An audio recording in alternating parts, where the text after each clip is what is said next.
Hey, and welcome. We are two moms, two businesswomen, and two friends just trying to keep all the balls in the air without losing our minds. From school pickups to potty training, messy kitchens, and major wins, we're bringing you real talk on motherhood, entrepreneurship, and all the things we love in between. So, whether you're folding laundry, driving to work, or sneaking in some you time, grab your coffee and join us for laughs, lessons, and a whole lot of chaos. This is the Mother Overload, where real life meets real talk. We are Desi and Krystal. Let's dive in. Welcome back to the Mother Overload. We are on to episode 3, where today we're talking about the, social pressures of being a mother in the working world. Literally our lives day to day, I feel like, honestly. Yeah, 100%. Just survival on a whole another level. Who needs a 9 to 5 when you can work 24/7? Right? I think that's literally like a great place to start is that right now, even moms who are stay-at-home moms, right? I think there's so much social pressure to not just be a stay-at-home mom. Do you know what I mean?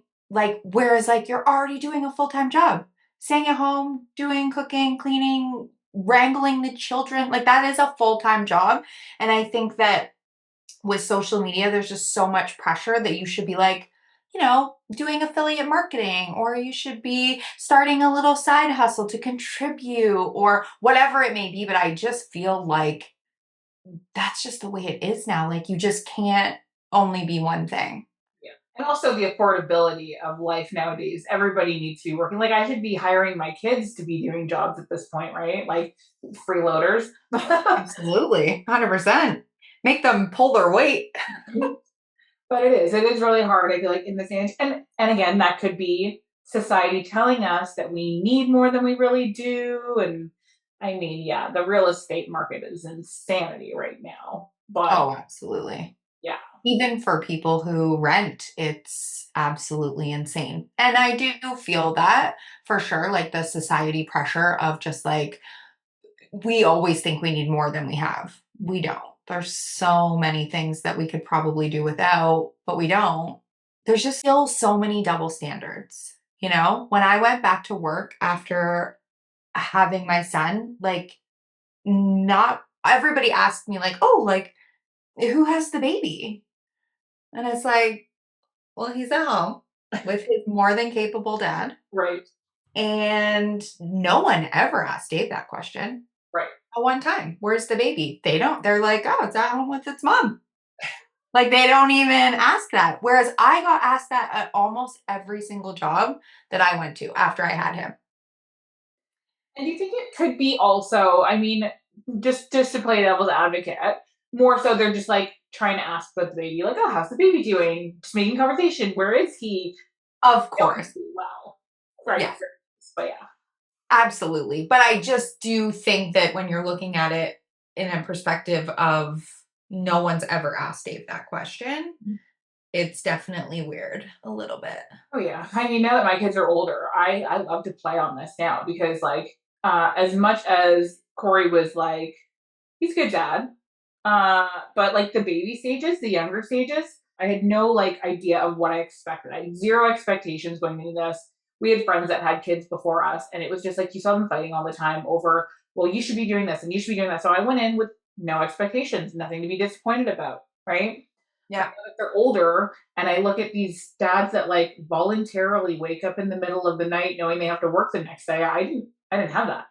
So Corey's very much like blunt about it also, where he's like she did all that. She did all that. Like it was just like, I guess he always recognized what I did, but in the moment I felt like I was again never doing enough, never doing the right things, could never catch up or keep up with anything, especially sleep. But now looking back and reflecting on all of the things, he'll fess up and just be like, yeah, I never changed a shitty diaper once with the second child because we had a boy and then we had a girl. I have a lot of my own traumas and stuff like that. So I just would be like, oh, I'll do it. Right. Like I got it. Oh, it's fine. And a lot of, Right. with the boy, it was a lot of, those old limiting beliefs with men where they're like, oh, like he's a boy, he should be tough. Oh, you're mothering him too much or whatever, right? And with the girls, I was like, no one's gonna tell me that I'm mothering too much now. Like I'm learning to speak up for myself and my boy's soft. He's sweet. He's like a nice kid. Like he's not one of these rough and tumble kids, but when they're little toddlers, you're not really noticing those things yet. They're thinking that like you're causing this soft child or this, he's a cancer. He's a sweet, sensitive boy. Like, you know, but a lot of the pressure was put, yeah, 100% on me, Yeah, but absolutely. unrecognized for sure. Yeah. I think that I see that a lot in my friends as well. But Dave didn't have a choice because I wasn't there. Mhm. So he had to do the bottles and do the diaper changes. And he was on like, my son was only 6 weeks when I went back to work because that's the nature of my job and I didn't have a choice. So I was gone. I mean, 2022 was the busiest wedding year since I think 2018 or 2019 because I still had COVID brides. Oh I God. had brides Yeah. who had waited 2 years to get married, and there was no chance that I was going to tell them, "Hey, I'm going to be another bearer of bad news for you, and I'm not going to be able to shoot your wedding." Like that just was crazy to me. Like if I could, I was going to work. So 6 weeks after I had him, I shot my first wedding and I shot 14 of them from August to November. And like when I look at that big picture, I'm like, am I insane? Like I was gone for essentially 2 weeks because I was gone like all day long. Like I'm not going back to a full-time 9 to 5 where I'm like gone 40 hours a week. It's not like that. But I think when people heard, oh, you're going back to work, it was like, guys, these people have had weddings booked before I even knew I was pregnant. So for me to be like, no, I can't, that just seemed crazy in my head. And maybe I've just been an entrepreneur long enough that I'm like, you just do it. I'm just going to do it. And on the flip side of that, no one's paying me to stay home. Say, yeah, there is no mat leave when you're an entrepreneur trying to take care of yourself. Exactly. So when I wasn't working, I wasn't making any money. So I did have to cancel on one bride. And really funny story, I was like super nervous to tell her, obviously, because I'm literally saying, hey, like, can't shoot your wedding. So I messaged her in January to do our wedding talk, which is super early Mhm. because her wedding wasn't until July. And I was like, hey, like, I just want to like go over the wedding day and are you free to chat? And we had told like our friends and family already that we were expecting, but I hadn't put it on social media, nothing. And we got on the call and she was like, are you going to tell me that you're pregnant? And I was like, uh, yeah, like I was like blown away that she like guessed it. It was like the weirdest thing. And she's like, yeah, I had a dream that you told me that you were pregnant. And I was like, okay, well, that's creepy. But Thanks for not. but yeah, I had to have somebody else go and shoot her wedding, and I still edited it, but it was one of like the worst things in my career. I think that that expectation of never letting your clients down or never disappointing people, like that was a really hard moment in my photography journey, I should say. These businesses are big on networking and word of mouth. So if one person's pissed off because that's the emotion that they're going through in that moment when you give them bad news, that could kind of ruin your business too. So we were always very sensitive and worried about what people are thinking or saying. Yeah. That's right. Exactly. I think so. And she was super gracious. And like, I obviously wanted to tell her as early as I could so that she could decide for herself, like, yes, I want to try and find another photographer altogether, or yes, I will have, who you have for me. So luckily I had had a second shooter who was already planning on coming that day, and I just moved him up to the first shooter spot. He was happy to take on that role, but it was, yeah, it was a crazy time. Yeah. Anyways, even just to work after I had my son, like it was just a wild time. And I look back at that and I'm like, oh my God, how did I even like make it through? Because I did more than just weddings. I was still shooting newborns and families and all those things. Obviously, I wasn't taking on as much, but going back to like the whole like man side of it, like Dave did everything. Like he was really a big support. I luckily had lots of support. My mom came and helped when Dave was still at work. I would be leaving for weddings, so she would come and hang out with him till Dave got home, and it was just a wild time, but we made it work and we got through it. Thank goodness. Important to have that support too, because a lot of people don't have that, right? That person to lean on. And I'm the same. Like I was very lucky that my mom was able to, like, I went back to work after 3 months with because of the contracts that I was doing at the time. So Right. my eldest is born and I'm leaving work without a full-time job. I'm doing contract, like, okay, hopefully I'm good when I go back. Hopefully I still have a job. It's everyone Right. told me do a government job because you'll be secure. And I did contracts year by year basically at the time. After 3 years, I was supposed to be rolled into a permanent position and I was not. I got a letter while I was off stating that they were no longer doing that at that time. So too bad for the last 2.5 years that you put in. It's not going to be permanent. So I got scared and I right away at 3 months, I was like, okay, well, I better go back to work and make sure that I get this new contract signed up. Like that they're not going to be like, oh, well, she's a mom now. Like, right. Because as much as they can't fire you for being a mother, they can definitely let your contract expire and change the job description and hire somebody that's not in that position. Absolutely. It was a scary time. And I went back way earlier than I would have liked to. And when I went back and got my new contract signed, my sergeant at the time was like, hey, if you want, like, you can go back off and take parental leave. And young, naive me was like, but the other people are going to be upset if I leave, right? The other people are going to have to take on my work. And then, that's not fair to them. And people please, people please, people please. Yeah. I believe me, I'm not like that now. But at the time, I was so worried about like what other people would think and how they would feel about me that I missed all this time with my first child, this special thing that you just, you feel like, well, I can't ever have that back. No. So the next kid, same thing. I did contracts here and there. But I was able to get the year off. Mind you, I did work in between. And then with the Right. last one, it was like, we're just still doing the things, trying to figure out life. And COVID really forced me into a defeated mental state of working from home full time. But my working from home was not, it was supposed to be like, 7 to 3 or 8 to 4. But my working from home was from waking up to going to sleep because of the guilt. I had two young kids doing online schooling, I had a toddler at home.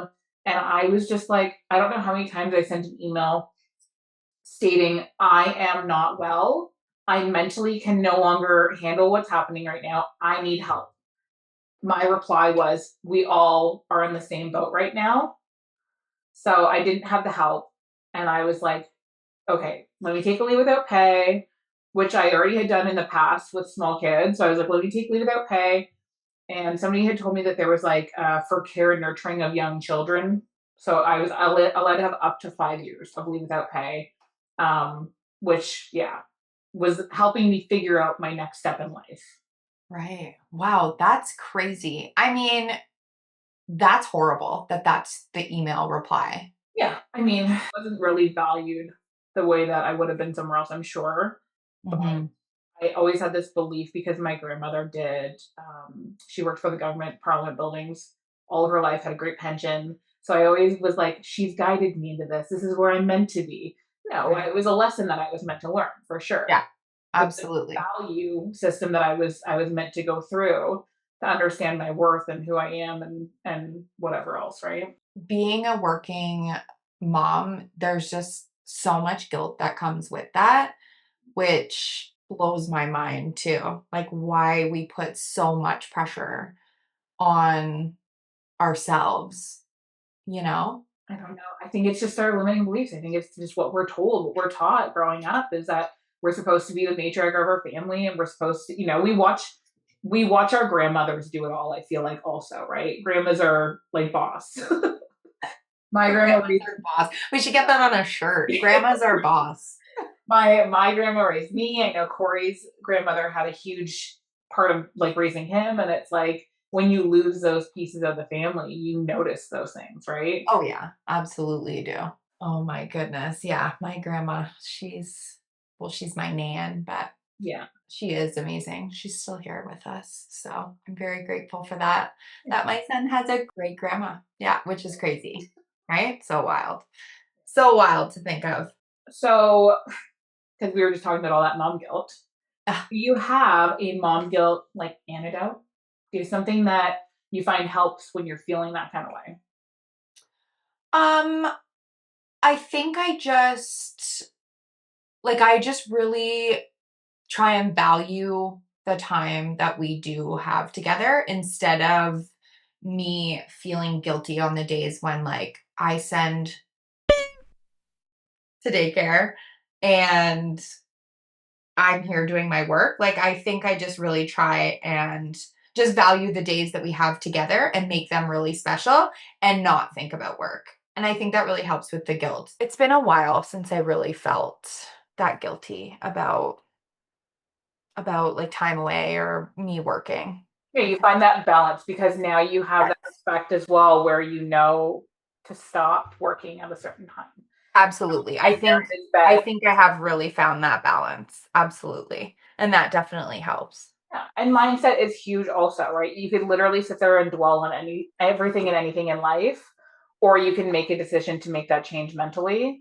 For me, honestly, like I think the guilt was always there, yes, when I did the 9 to 5. I think now because I have that, I believe I have freedom. I give myself freedom. I give myself Yeah. time back with my family by working 24/7. But That flexibility. 24/7, yeah.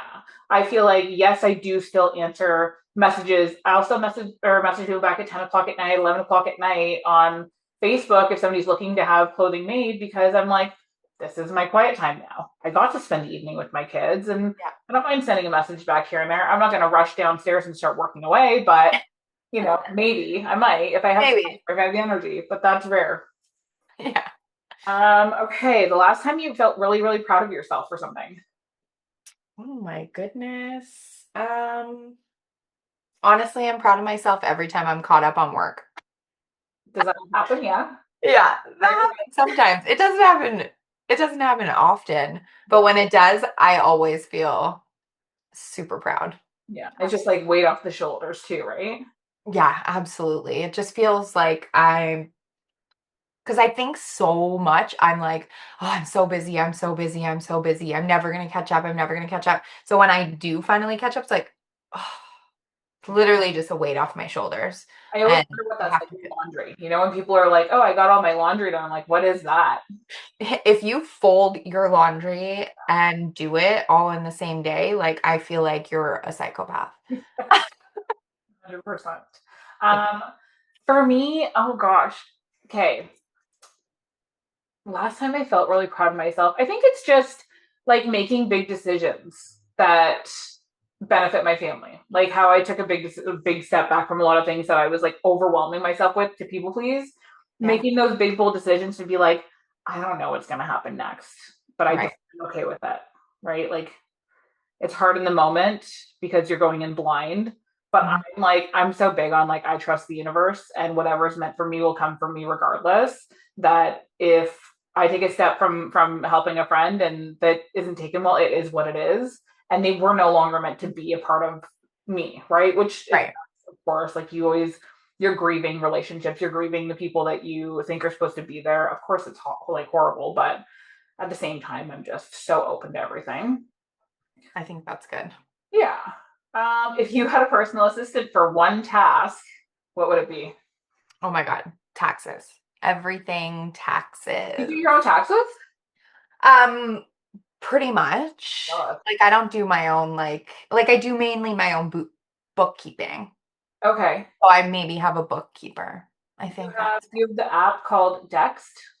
no, Look I into don't. that. I'm gonna look into that. I Every will. every time I go and I get gas, I pump gas and I print out the receipt. I take Uh-huh. a photo on this app and it's approved by the CRA. It goes right there. Huh, interesting. It costs money, obviously. It's a little bit Oh, pricey, but everything does. one of those things. Yeah. If I had a personal assistant, it's hard because I want to say like cleaning my house or cooking my meals, but that's Corey's job. So I guess Cooking my meals is always a I kind thing. of do have a personal assistant, I suppose. And as the kids There you get go. older, that's the same thing. They're also kind of like my little, I mean, they're generally my broke besties. Like I literally feel like I'm paying them all the time anyways. But yeah, I definitely think it's cleaning. And it's funny because I own a cleaning business. I know. The amount of times that Corey's like, just have the girls come here and just pay them to come clean the house. I'm like, it's so embarrassing though in your own house. Like, It's a I different vibe. yeah, I can walk in anybody's house and like literally no judgment because I don't look at like I don't sit there and go in there to judge. I'm literally looking at okay, what needs to be done? What kind of things do you need help with? Like, how can we help you to make your life easier? Right. But I want my life easier. No. It's just It's so weird, right? That's funny. favorite work from home outfit. Be honest. Favorite work from home outfit? Lulu's Yeah, and some sort of probably workout top, I honestly. feel like you're a romper girl too, right? I Like, am a romper. I'm wearing a romper right yeah, now. I am a romper girl for sure. yeah, But like if I'm just at home working, editing, whatever, I am like in something comfy yes. for sure. Yeah, I'm leggings and baggy tees. Like I have a lot of Fabletics pants because Yeah. I signed up one day and never looked back. But they're good. I feel like they're pretty good quality. They have pockets on the sides, which I love putting my phone in.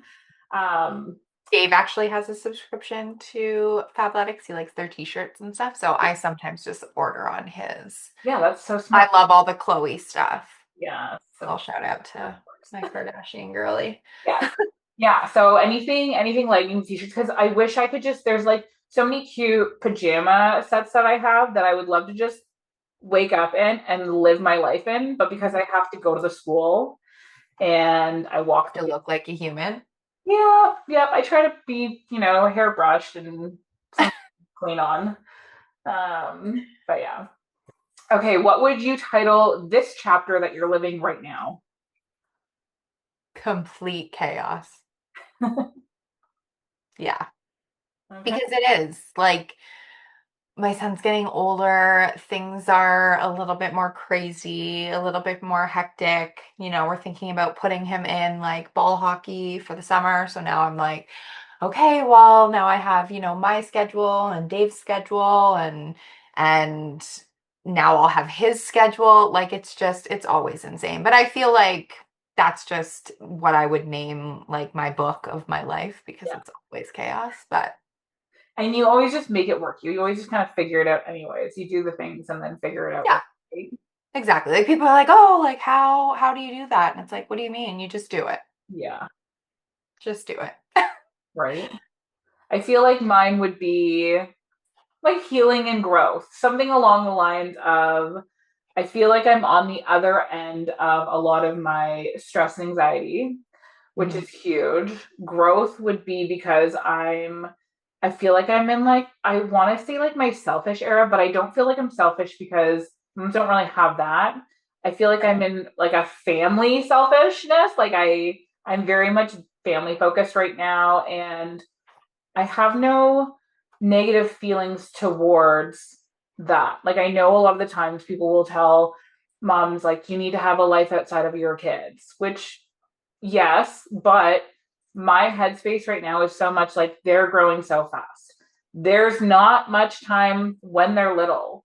Yeah. So I think mentally I'm trying to like start something new, saying like, nope, my kids are my life until they don't want me anymore. Like Right? I'm just trying to hang on to that. And also like I'm I have a good relationship with my mom, but we are not like close. Whereas I want my girls to be like 35 years old, wanting to have a sleepover and a movie night at mom. Like, Yeah. like they want to come. Corey's mom is like that. Like, we love to go there for dinners. We love to go and just like on a random Sunday, go for a drive out there and hang out. Like, he's really close with his mom. So I'm like, I want I want that with my kids, right? So I feel like every chapter is just like you're saying, it is chaos, yes, but there's like an organized chaos and there's blessed chaos and there's just like so many versions of life. But right now for me, it's just like huge on absorbing these kids. As we're going through like the spirals of grade 8 grad next week. Crazy. Yeah, I'm like extremely emotional. I've already warned everyone, like, just don't even look at me because I'll be crying. If you don't want to cry, don't even look at me. And then Yeah, you'll be a mess. he's That's okay. like, can you make sure that you sit like right in front of where I will be sitting? Like, I'll be on the stage. Can you sit right in front of me? I'm like, I don't think I'll like get first choice unless you want to reserve me a seat. Put my name on the sign on that chair for me when I get there, or tell your teacher to do that. But yeah, I have that kind of pull. Okay, what do you want your kids to remember about you during the stage of life? Um, I think I just want him to remember that we did things together. And I think because I take so many pictures of us together, that will be a memory. Just because, like, I know for me, like, I have memories from photos that like my mom's shown me or something. Like, I might not necessarily remember it, but photos can like do a lot Mhm. for somebody, right? I think that they're like really important. So I don't know. I just think I don't want him to think like, oh, my mom always worked. I think that's why I really try and make our days together our days together, Mhm. instead of our days when mom was working. Yeah. Right?